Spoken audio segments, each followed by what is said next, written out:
Es todo para mí, soy feliz, pues vive en mí. Ya no puedo yo dejar su santo nombre de alabar y por la eternidad. Bien, hermanos, bienvenidos. Ahora sí, estamos ya preparados para iniciar nuestro estudio. Espero que tenga su Biblia a mano, que tenga también una libreta de apuntes. Recuerde que vamos a estar compartiendo una presentación. De hecho, permítame, hermanos. Ok, en esta noche nos vamos a ayudar con una presentación para que usted pueda seguir el estudio fluidamente con este servidor, pero le invito a tener una libreta, un cuaderno de apuntes para que usted vaya y haga sus propias anotaciones de lo que vamos a ir diciendo. Como ya lo mencioné entonces, hermanos, vamos a hacer una ligera introducción a la carta a los romanos. Siempre que nosotros estudiamos la Biblia, independientemente si es una carta del Antiguo Testamento, algún profeta, alguna carta del Nuevo Testamento o un texto en particular, siempre es importante que nos hagamos tres preguntas. La primera, ¿quién escribe? La segunda pregunta es ¿a quiénes escribe? Y la tercera, por lo menos, es ¿cuándo se escribió o de dónde se escribió? ¿A quiénes se escribió? Recuerde, ¿quién escribió? ¿A quiénes se escribió? ¿Y de dónde se escribió? Eso es bastante lógico cuando nosotros recibimos una carta en nuestro buzón de correo. No vamos directamente a leer la carta sin antes ver el remitente, ver quién nos está enviando ese documento, esa carta, y posteriormente que sabemos quién escribió y de dónde viene esa carta, pues abrimos la carta y la leemos. Es exactamente el mismo procedimiento que nosotros hacemos al estudiar, como ya lo dije, cualquier carta o libro de la palabra del Señor. No es la excepción con la carta a los romanos. Vamos en primer lugar, hermanos, a hablar de la autoría. ¿Quién escribió esta carta? Por supuesto, hoy todos sabemos, sin lugar a dudas, sin lugar a ninguna duda, que es el apóstol Pablo. Y digo sin lugar a dudas, hermanos, porque él mismo se identifica. En Romanos capítulo 1, versículo 1, dice Pablo, siervo de Jesucristo, llamado a ser apóstol, apartado para el evangelio de Dios. Fíjese cómo el apóstol Pablo se identifica a sí mismo como el autor, el escritor de esta carta. No así con la carta a los hebreos. Si recuerda, no vimos tal introducción en la carta a los hebreos. La descripción que Pablo hace de sí mismo es muy clara, no solamente en este primer versículo, en la introducción de la carta, sino en textos como Romanos 11:13, que quisiera que leamos en un momento. Romanos 11:13, él mismo dice, porque a vosotros hablo, gentiles, por cuanto yo soy apóstol a los gentiles y yo honro mi ministerio. Hermanos, el apóstol Pablo, tenemos que recordar esto de una manera breve, porque sé que algunos lo saben, pero quizás otros no. El Señor Jesucristo, mientras estuvo en su ministerio en esta tierra, escogió a 12 hombres que fueron los 12 hombres con los cuales él predicó, con los cuales trabajó en sus 3 años de ministerio terrenal. Bien sabemos que Judas cayó en transgresión, lo vendió y finalmente se quitó la vida. Pues el sucesor de Judas es escogido en Hechos capítulo 1.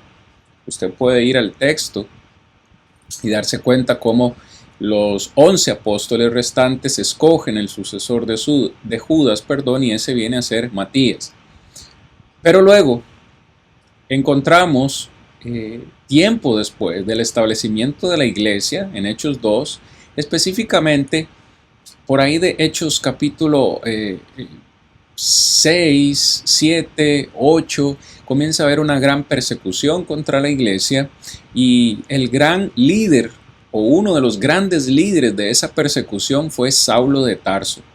Este hombre Saulo de Tarso perseguía a los cristianos, los mataba, los metía en las cárceles. Este hombre Saulo de Tarso, camino a Damasco, se propone ir a apresar cristianos y en su camino tiene un encuentro con el Señor Jesucristo. Hoy nosotros sabemos que este hombre Saulo de Tarso, que se convierte al cristianismo, se bautiza para el perdón de sus pecados, Saulo de Tarso es llamado al ministerio y es el que hoy conocemos como el apóstol Pablo. En Hechos capítulo 9 y en Hechos capítulo 26, Pablo, relatando su conversión, nos deja saber cómo Dios lo llamó al ministerio, pero un ministerio muy particular, porque Dios mismo le deja saber a este hombre que ahora él sería el apóstol de los gentiles. Recuerde que los 12 apóstoles que Jesús escogió tuvieron como primera misión predicar exclusivamente a los judíos. Jesús, antes de ascender al cielo, les dice: vosotros me seréis testigos en Jerusalén, en Judea, luego en Samaria y hasta lo último de la tierra. Estos 12 apóstoles tenían como ministerio principal predicar a los judíos. Sin embargo, el apóstol Pablo es llamado a predicarle a los gentiles. No estamos diciendo que Pablo no predicó a los judíos. Claro que Pablo también le predicó a los judíos, pero su ministerio principal fue predicar a los gentiles. Aquí en Romanos 11:13, él mismo dice: por cuanto yo soy apóstol a los gentiles y honro mi ministerio. Entonces, hermanos, vemos cómo el apóstol Pablo es el autor de esta carta a los romanos. La fecha. ¿En qué fecha aproximadamente se escribió esta carta? Bueno, históricamente sabemos que la fecha aproximada, porque esto siempre son aproximaciones, hermanos, la fecha aproximada de la escritura o la redacción de esta carta es aproximadamente la fecha que usted tiene en la presentación. 57, años 57, 58 después de Cristo. Nosotros sabemos que hay un periodo aproximado de 17 años, más o menos, en las cuales Pablo escribió todas sus cartas. Aproximadamente desde el año 50, 51 hasta el año 66, 67, el apóstol Pablo escribió todas sus epístolas. Sabemos que las primeras de ellas fueron tesalonicenses y sin lugar a dudas la última carta que el apóstol Pablo escribió fue segunda de Timoteo, ya pronto a ser sacrificado. Le da instrucciones a Timoteo y se despide.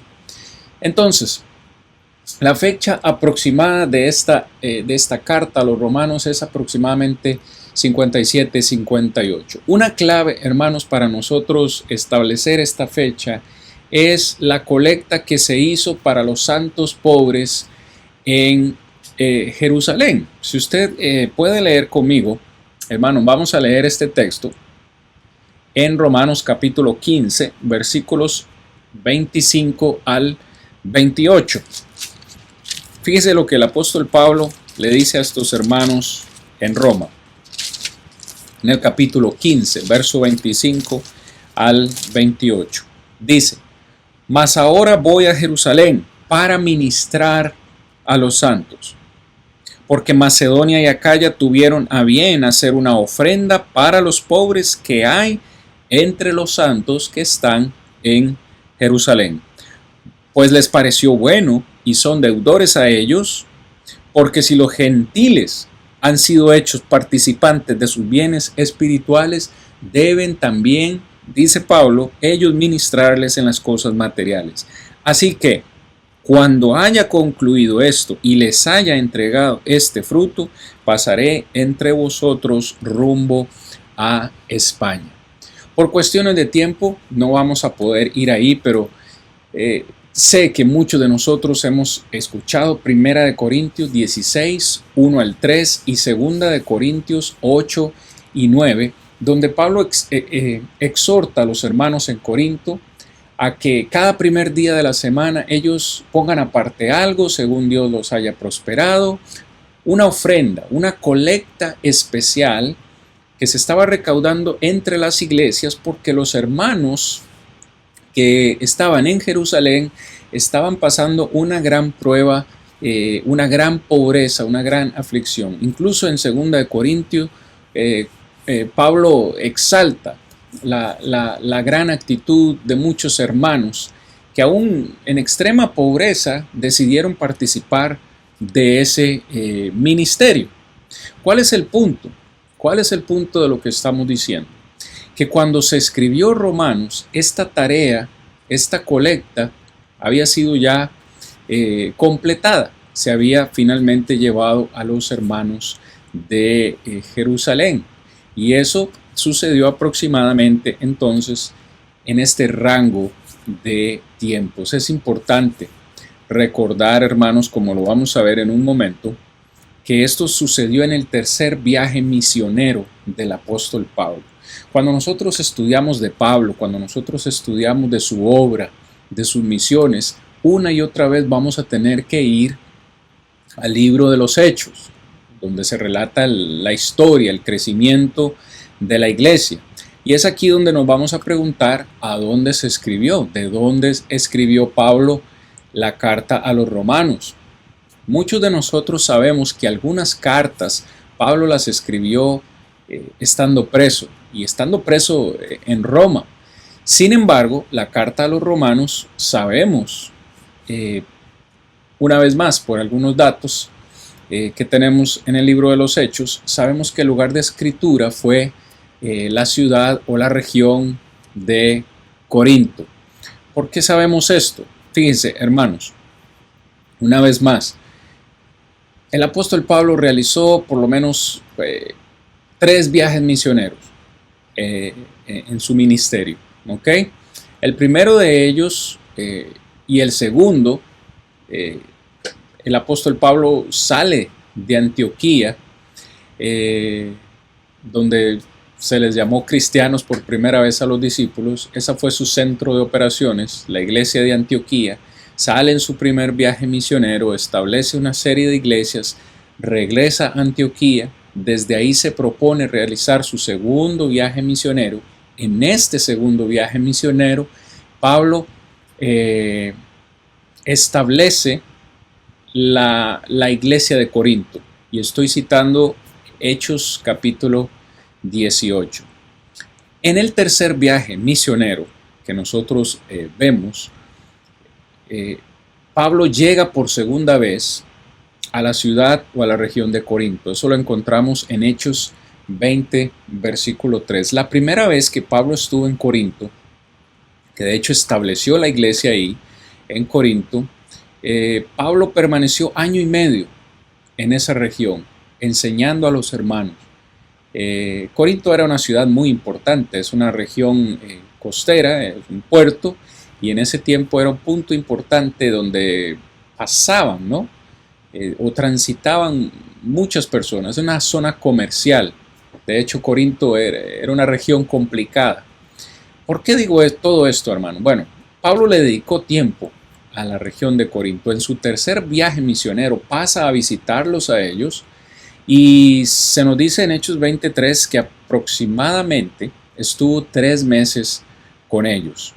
Romanos fue escrito probablemente desde Corinto, justo antes de que él visitara Jerusalén, lo que se registra en Hechos 20 y también en Hechos 21. Una vez más, en Hechos 20 y en Hechos 21, Pablo lo que va a hacer es llevar esa colecta, ese dinero o esa colecta que se estaba haciendo para los hermanos en necesidad, y durante ese tiempo que visitó Corinto, escribió la carta a los romanos.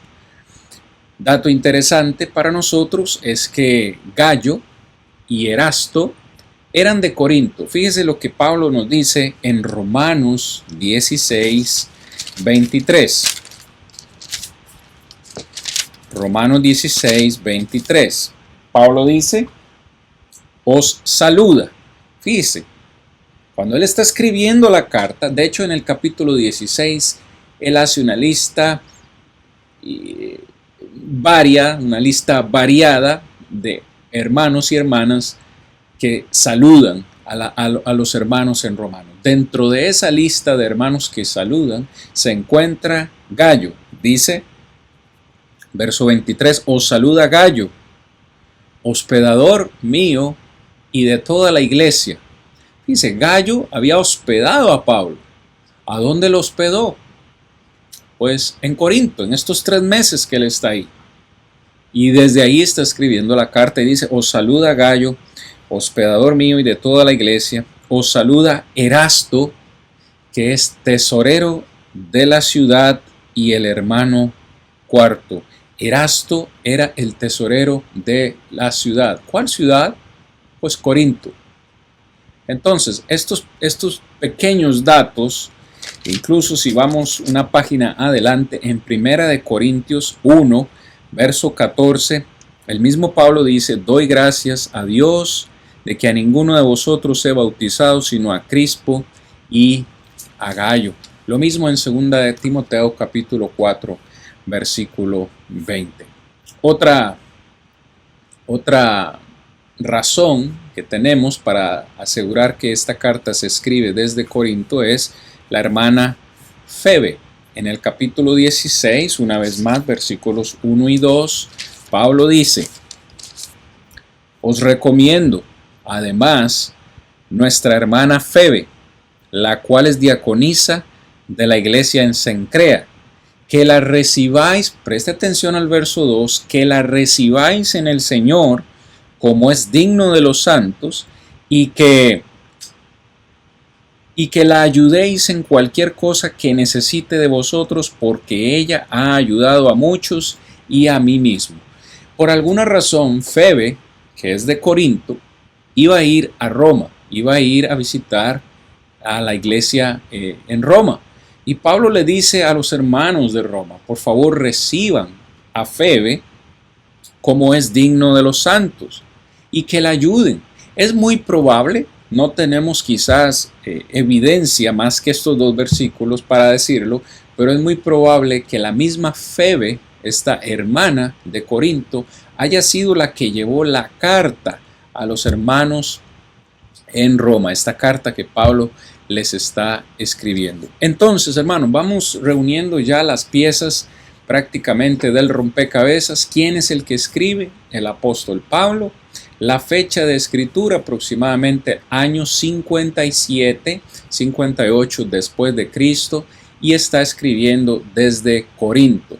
Los destinatarios de esta carta, por supuesto, si es la carta a los romanos, fue una carta que se escribió a los hermanos que estaban en Roma.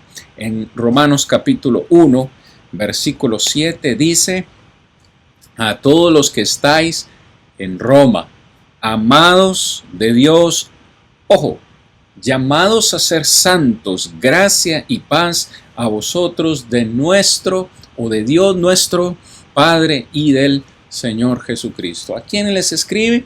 A estos hermanos llamados a ser santos por el Padre Celestial y por la obra de Jesucristo. A ellos es quien les escribe. En esta segunda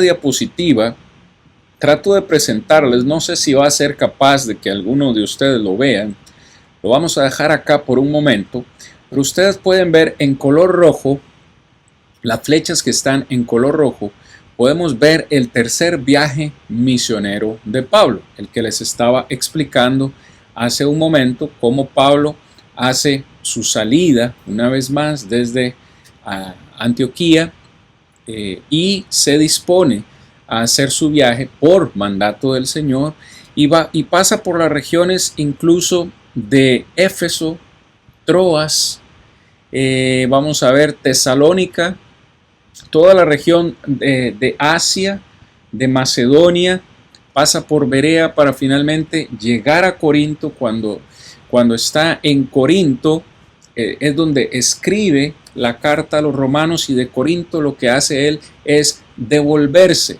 nuevamente porque él si usted nota las flechas de regreso, finalmente su destino ya no es Antioquía, sino que es Jerusalén, donde finalmente es apresado y empieza ya el periodo donde Pablo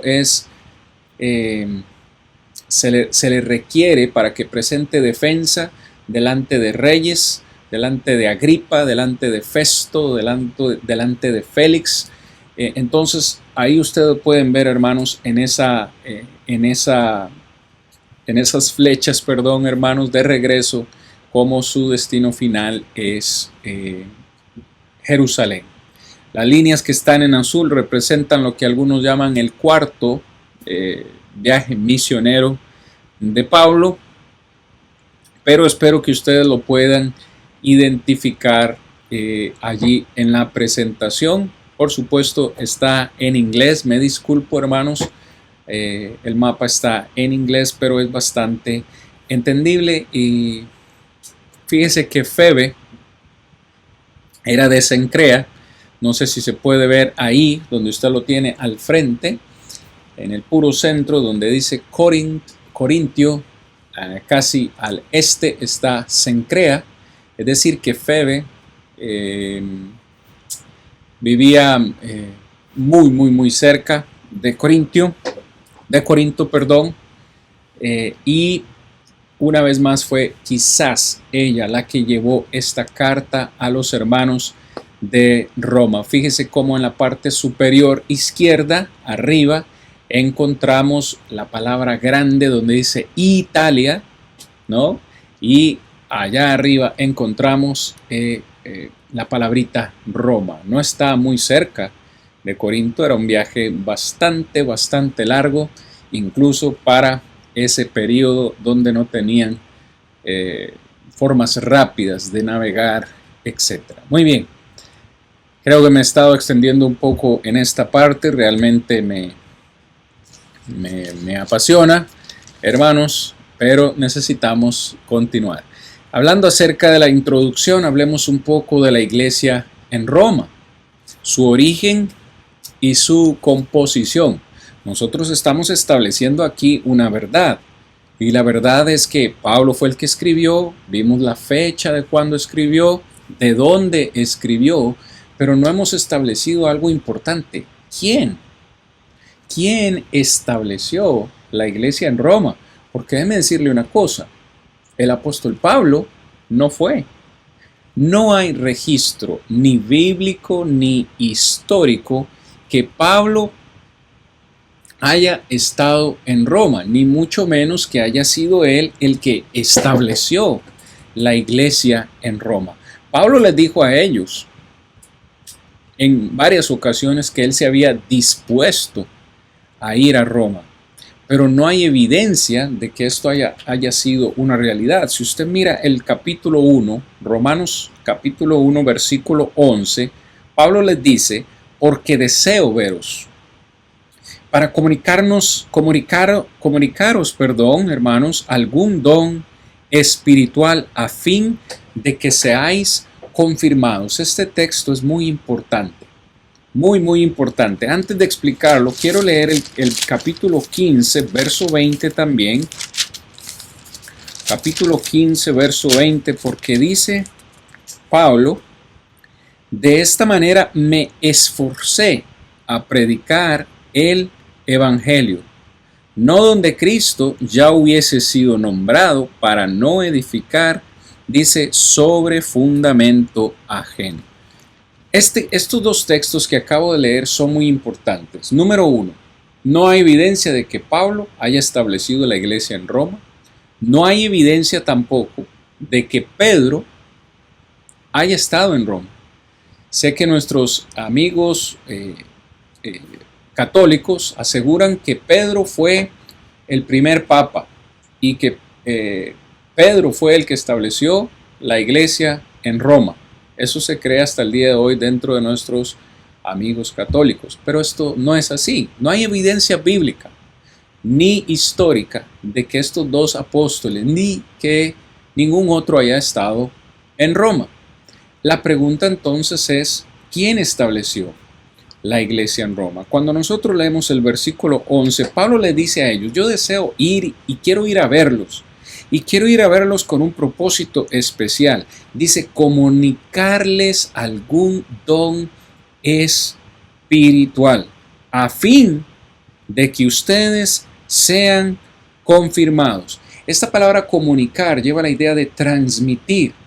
Una vez más, en el principio, si usted va a Hechos capítulo 8, muchas personas recibieron dones milagrosos o eran capaces de hacer dones milagrosos.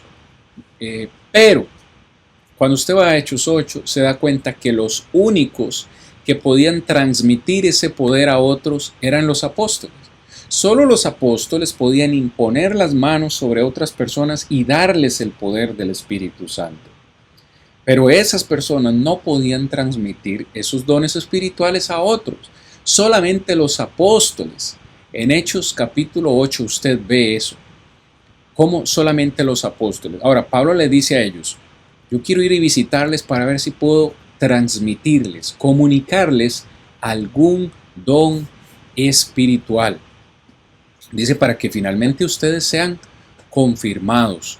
Esto es importante, hermanos. Quiere decir que aunque la iglesia en Roma había sido establecida, y como vamos a ver en un momento, tenía ya algunos años, no había ahí ningún apóstol que fuera capaz de transmitirles a ellos esos dones espirituales. Entonces, podemos decir a ciencia cierta que se desconoce el origen exacto de la iglesia en Roma. Podemos hacer algunas o establecer algunas teorías. La primera de ellas es que parece que esta iglesia tenía ya varios años. Cuando Pablo les escribe, ellos tenían varios años de estar ahí como iglesia en Roma. Si usted lee el versículo 8, Romanos 1:8 dice, primeramente, doy gracias a Dios mediante Jesucristo con respecto a todos vosotros de que vuestra fe se divulga por todo el mundo. ¿Cuánto tiempo le tomaría a una iglesia para crecer en fe? Usted podría decirme a mí, bueno, en esos tiempos no mucho tiempo, quizás algunos meses.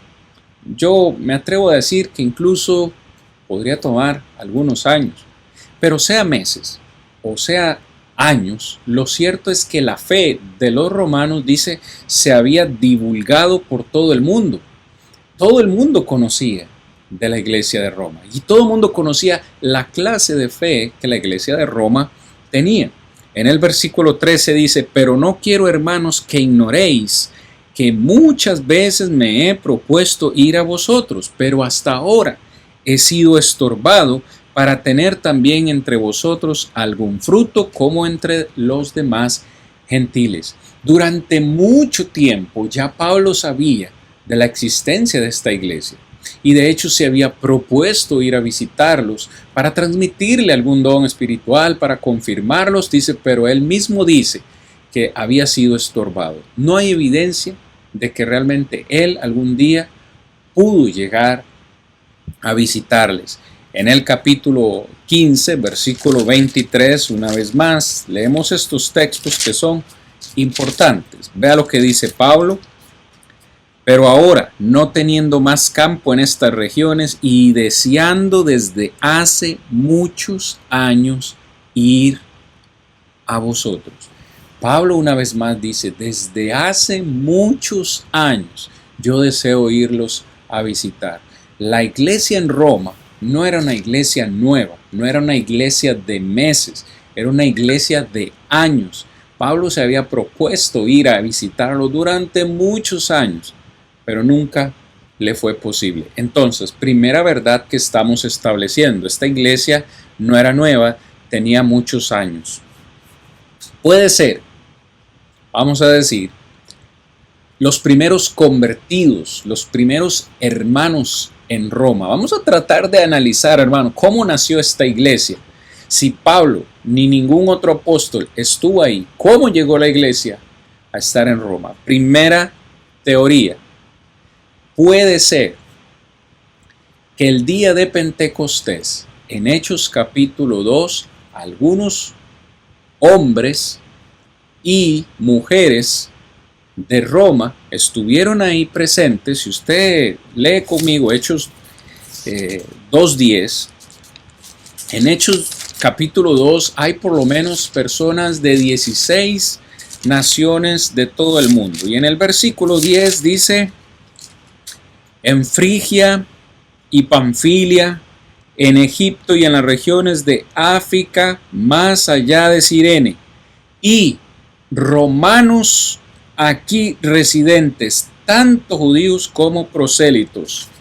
Es decir, el día de Pentecostés, cuando cayó el Espíritu Santo sobre los apóstoles y ellos comenzaron a predicar en otros idiomas, en otras lenguas, dentro de esa gente habían ahí romanos. Es muy probable que dentro de los 3,000 que se bautizaron el día de Pentecostés, hubieron romanos, hombres y mujeres que ese día tomaron la decisión de bautizarse. Recuerde que ellos estaban en Jerusalén de visita para celebrar el Pentecostés y que de ahí regresaron a sus ciudades o a sus regiones de origen. Había gente de 16 lugares, de regiones de todo el mundo. Ellos estaban ahí por la fiesta del Pentecostés y regresaban a sus lugares de origen. Es muy probable, una vez más, que el día de Pentecostés algunos romanos se convirtieron al cristianismo allí, regresaron a Roma y allí comenzaron la iglesia. Otra posible razón o teoría está entre los esparcidos que hubo después de la muerte de Esteban. En Hechos capítulo 8, una vez más, encontramos al apóstol Pablo, que era Saulo de Tarso, persiguiendo a la iglesia. Y hubo tal persecución que los cristianos que estaban en Jerusalén comenzaron a esparcirse, es decir, a salir de Jerusalén e irse a otras regiones porque estaban siendo perseguidos y tuvieron que emigrar, tuvieron que irse a otros lugares. Entonces, otra posible teoría es que estos cristianos que estaban en Jerusalén migraron y dentro de esa migración algunos de ellos llegaron a Roma y también iniciaron la iglesia ahí y comenzaron a crecer sin ningún tipo de problema. La tercera es que los conversos de Pablo, es decir, los hombres y mujeres que habían sido convertidos por el apóstol Pablo en otras regiones, se habían trasladado a Roma. Si usted lee el capítulo 16, que ya mencioné hace un momento, Pablo hace una lista de hombres y de mujeres que saludan a la iglesia en Roma. Encontramos ahí en el versículo 3, Romanos 16:3, a Aquila y Priscila, colaboradores en Cristo Jesús. Aquila y Priscila están con Pablo en este momento en Corinto, cuando él está escribiendo su carta a los romanos. Pero, ¿de dónde? ¿De dónde eran Aquila y Priscila? Déjeme leer Hechos 18, versículos 1 y 2. Después de estas cosas, Pablo salió de Atenas y se fue a Corinto. Y halló en Corinto a un judío llamado Aquila, natural del Ponto, recién venido de Italia, con Priscila su mujer, por cuanto Claudio había mandado que todos los judíos saliesen de Roma.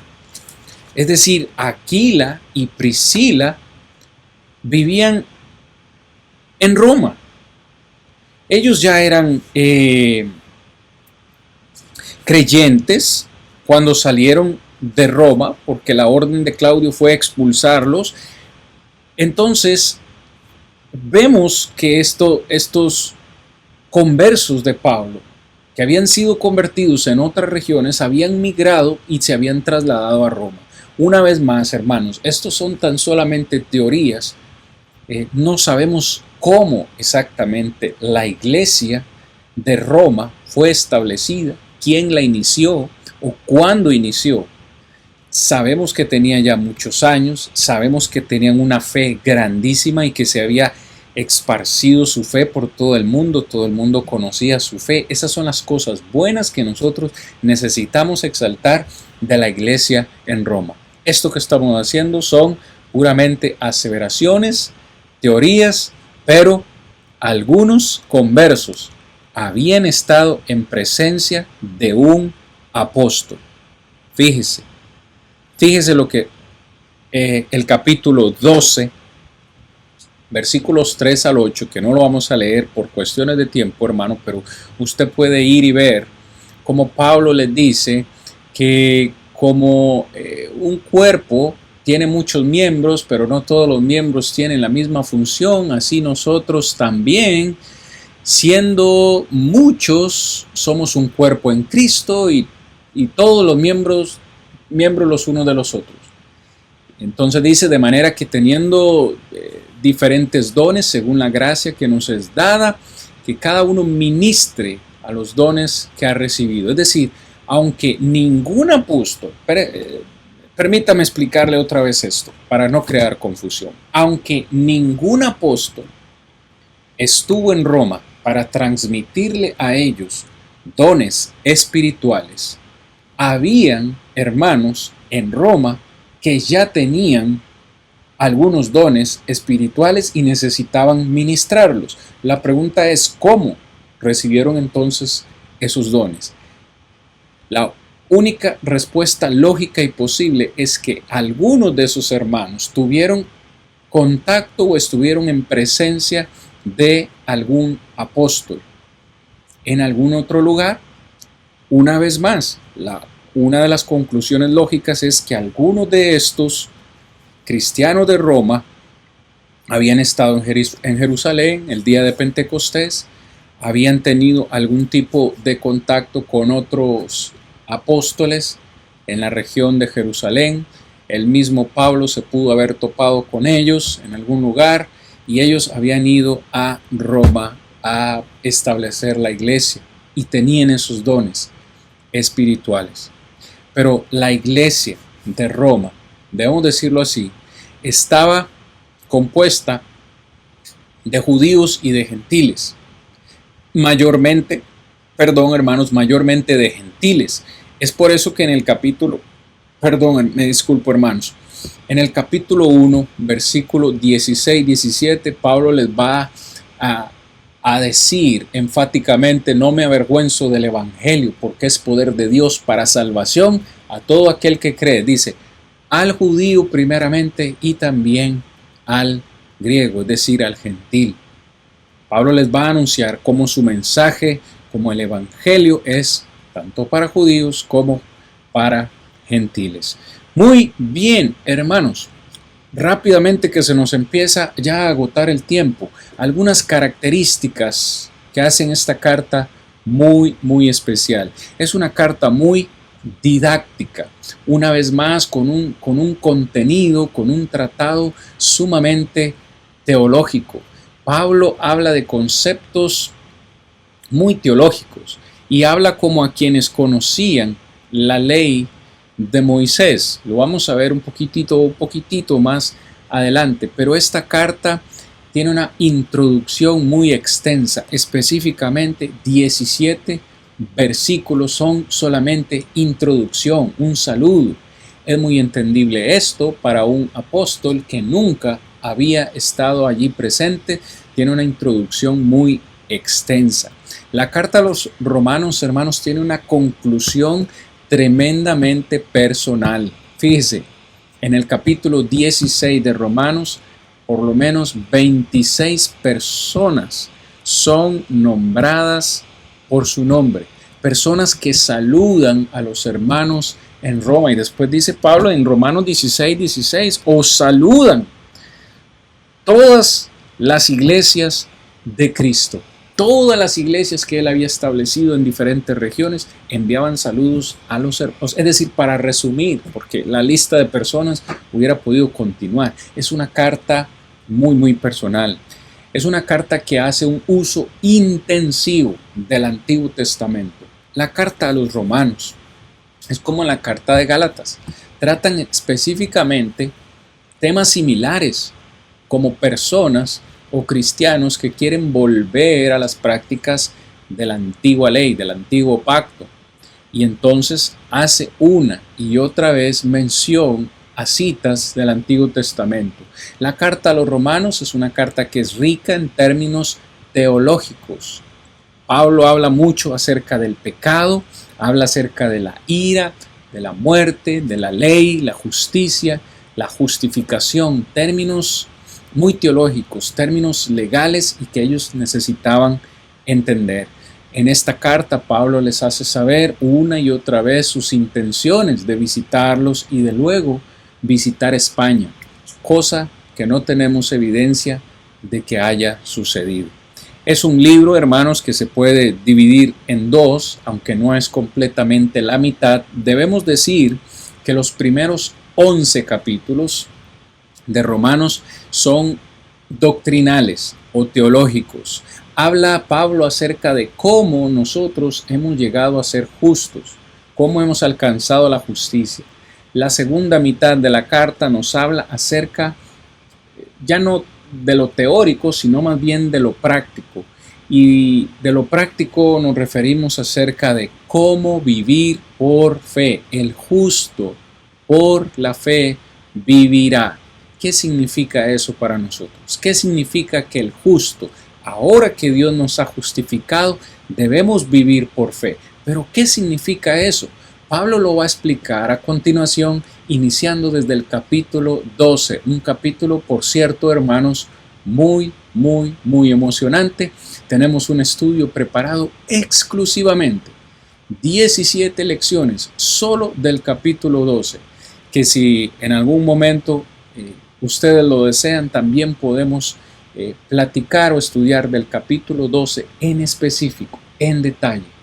Lo que les quiero presentar en este momento para finalizar la lección de esta noche es primero el tema de la carta y luego un bosquejo, un resumen de cómo vamos a tratar de estudiar esta carta. El tema principal de la carta, fácil de recordar, es la justificación. La justificación que está disponible ahora para el ser humano a través de la fe obediente en Jesucristo. Mis hermanos, nosotros, mis amigos, nosotros, los seres humanos tenemos un problema. Ese problema se llama pecado. Y no podemos hacer nada por nuestros pecados. Solamente Dios puede justificarnos. Pero la carta a los romanos nos dice que esa justificación que solo Dios puede darnos es una justificación que viene a través de una fe obediente. Dios no me puede justificar si yo no tengo fe. Y mi fe necesita ser una fe obediente. El Evangelio, mis hermanos, el Evangelio de Cristo es el plan de Dios y el único plan para que todos los hombres obtengan la salvación de los pecados y sean tenidos por justos. Es decir, en la justificación que Dios ha diseñado es solamente por medio del Evangelio. Una vez más, Romanos 1:16, porque no me avergüenzo, dice Pablo, del Evangelio, porque es poder de Dios para salvación a todo aquel que cree. Vamos a tener más tiempo para meditar en eso en detalle, pero el tema se examina al principio del libro y por supuesto a lo largo de toda la carta a los romanos. Una vez más, creo que ya lo mencioné y lo voy a decir una vez más, la la carta a los romanos enfatiza la importancia de la fe, pero nunca dice que es solamente por fe que nosotros somos justificados. No, la fe bíblica, la fe de Romanos es una fe obediente. Fíjese, al principio y al final del libro se nos menciona la palabra obediencia. Véalo en el versículo 5 del capítulo 1. Mire lo que Pablo dice. Y por quien recibimos gracia y el apostolado para la obediencia a la fe en todas las naciones por amor de su nombre. Subraye por favor en su Biblia, la obediencia a la fe.